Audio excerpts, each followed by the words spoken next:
गंगौर व्रत की कथा। भगवान शिव और देवी पार्वती की इस कथा को पढ़ने से मिलता है सुख और सौभाग्य। एक समय की बात है, भगवान शिव और देवी पार्वती नारद मुनि के साथ पृथ्वी भ्रमण पर आए। उस दिन संयोग से चैत्र मास की शुक्ल पक्ष की तृतीया तिथि थी। इस तिथि को गौरी तृतीया के नाम से भी जाना जाता है। जब ग्राम वासियों को पता लगा कि भगवान शिव देवी पार्वती के साथ गांव में पधारे हैं, तो गांव की निर्धन महिलाओं के पास जो जल, फूल और फल उपलब्ध था, लेकर भगवान शिव और देवी पार्वती की सेवा में पहुंचे।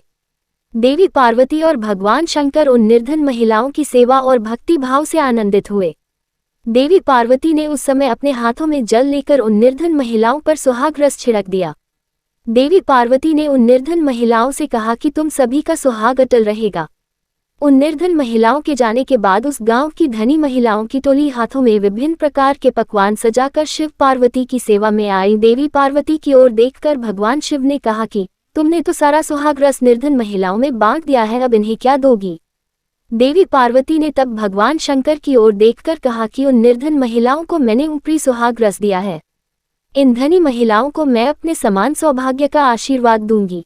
इसके बाद देवी पार्वती ने अपनी एक उंगली को काटकर उससे निकलने वाले रक्त को सभी धनी महिलाओं के ऊपर छिड़क दिया। जिसके ऊपर जैसा रक्त गिरता गया, उसे उतना सुहाग मिलता गया। इस तरह देवी पार्वती ने चैत्र शुक्ल तृतीया तिथि को निर्धन और धनी महिलाओं को सुहाग बांटा था। इसके बाद देवी पार्वती भगवान शिव से आज्ञा लेकर नदी पर स्नान करने गईं। स्नान के बाद देवी पार्वती ने बालू के ढेर से एक शिवलिंग तैयार किया और उसकी पूजा की। पूजा के बाद देवी पार्वती ने शिवलिंग की प्रदक्षिणा की। इसी समय उस शिवलिंग से शिवजी प्रकट हुए और देवी पार्वती से कहा कि आज के दिन यानी चैत्र शुक्ल तृतीया के दिन जो भी सुहागन महिलाएं शिव और गौरी पूजा करेगी, उसे अटल सुहाग प्राप्त होगा। इधर शिवजी की पूजा करते हुए देवी पार्वती को काफी समय हो गया, तो वह लौटकर वहां आए जहां पर शिवजी विराजमान थे। देवी पार्वती से भगवान भोलेनाथ ने पूछा कि काफी समय लग गया आने में। देवी पार्वती ने इस पर यह कह दिया कि उन्हें नदी के तट पर भाई और भावज मिल गए थे।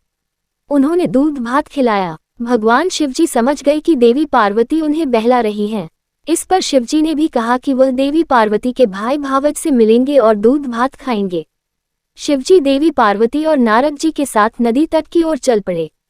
देवी पार्वती ने मन ही मन भगवान भोलेनाथ से प्रार्थना की, हे शिवशंकर, मेरी बात का लाज रखना। जब भगवान शिव नदी तट पर पहुंचे तो वहां उन्हें एक महल दिखा। उसमें देवी पार्वती के भाई और भावज थे। कुछ समय तक शिव और पार्वती उस भवन में रहे।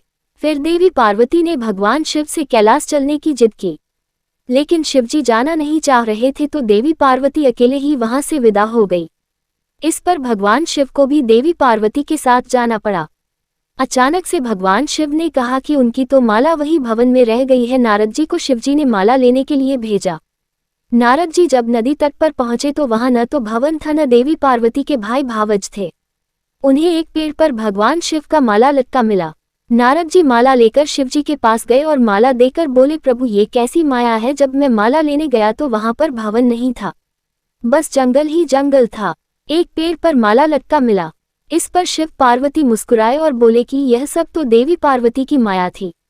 इस पर देवी पार्वती ने कहा कि यह मेरी नहीं, भोलेनाथ की माया थी। नारद जी ने कहा कि आप दोनों की माया आप दोनों ही जाने। आप दोनों की जो भक्ति भाव से पूजा करेगा, उनका प्रेम भी आप दोनों जैसा बना रहेगा।